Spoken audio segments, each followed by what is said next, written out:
Hey everyone, this is Shubham and welcome to your AWS tutorial. In the last lecture, we have discussed theoretically about EC2 instances, right? Now, we're gonna, without any delay, do a practical about it to create a virtual EC2 instance server, which is gonna help us do what?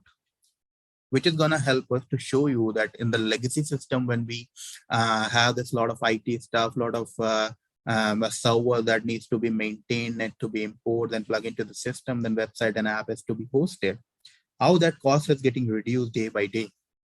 Without any delay, let's go to EC2, search EC2 in the box, create an EC2 instance for yourself. I have already created one instance for my purpose that I'm not going to show you. I'm going to create a new instance for you so that you'll be have a whole new picture. Create a launch instance. Before that, remember you select the region you are currently in. Okay.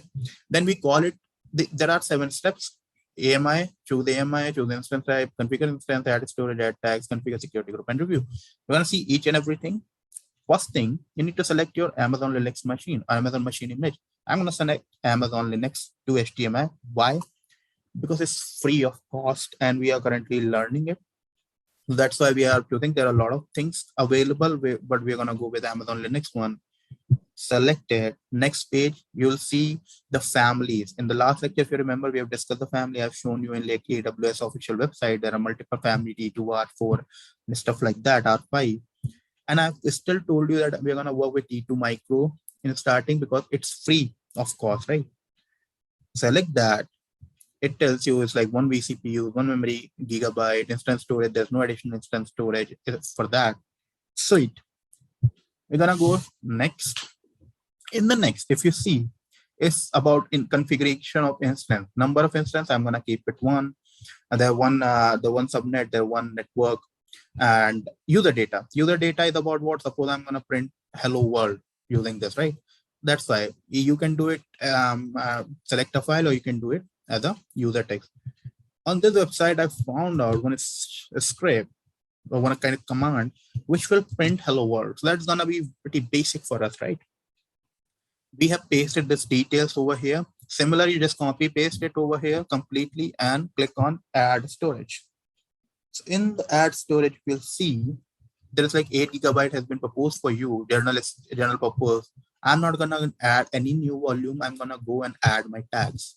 In adding the tags, I'm gonna say the name of this particular thing would be learn EC2.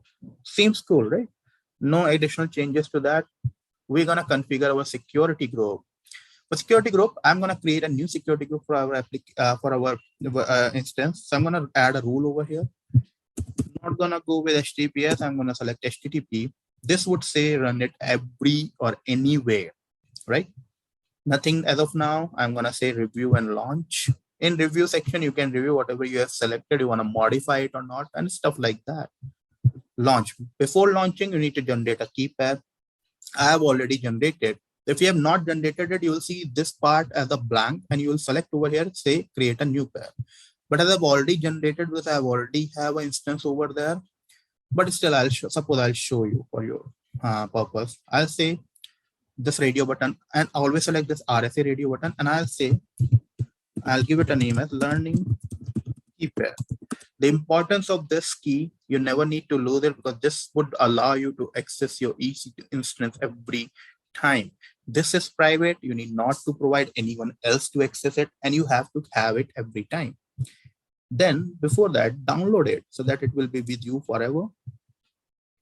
Once it is done, nothing. The next step is to launch the instance. Launching the instance. Okay, so what is the issue with it?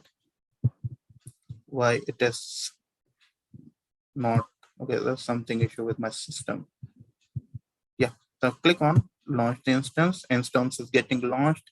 Around takes 10 to 20 seconds to launch your instance, which is pretty quick compared to your on-premise system. But yeah, 2 ways you can reach to your instance. One is this particular link. Another one, when you go and click on this instance, you will see your instance over here.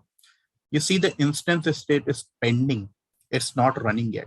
So there are 3 instances. There are multiple instances state, which is stop, start, reboot, hibernate, terminate.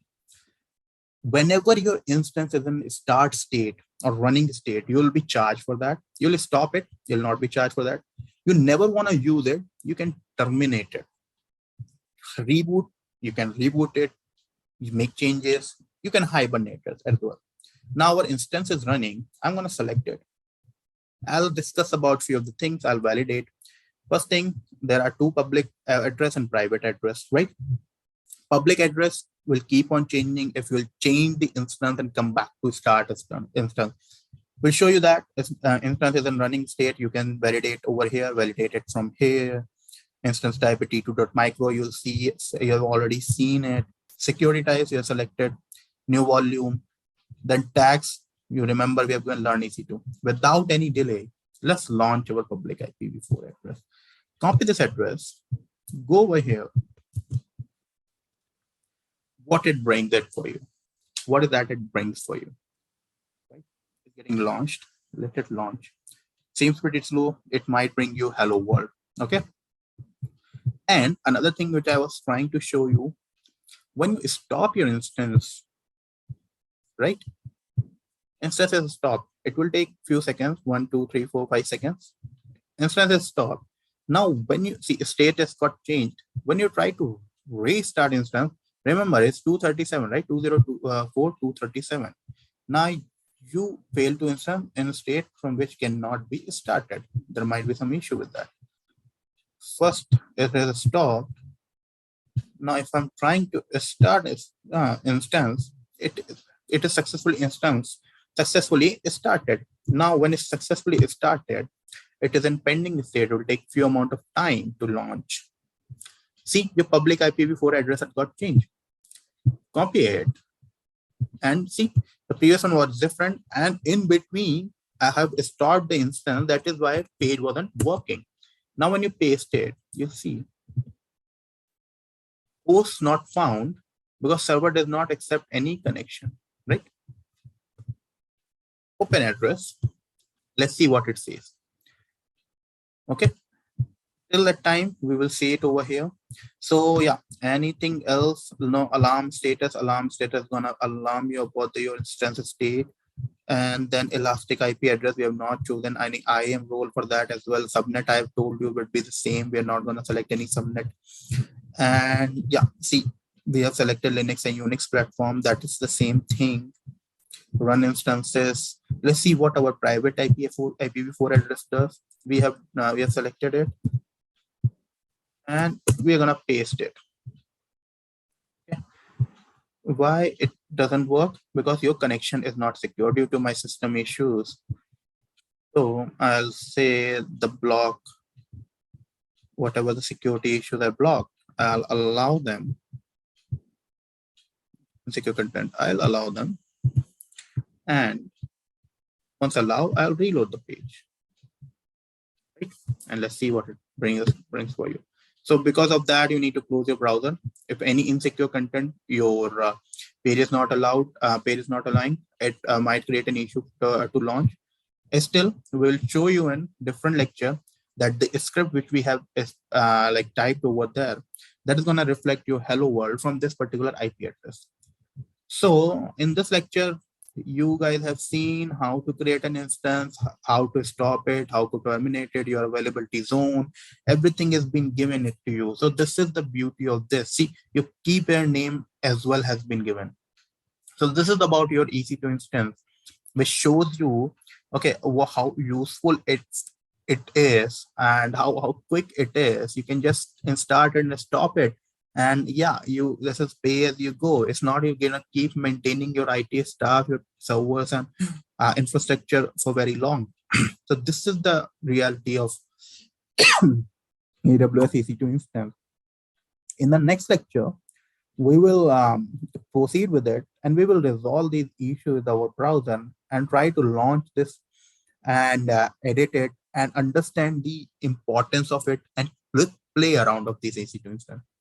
Till the time, I suggest you guys go and practice it, create it, and explore it. And do not forget to stop your instance, okay, once you're not using it. Thank you so much. Looking forward for your feedback. Bye-bye.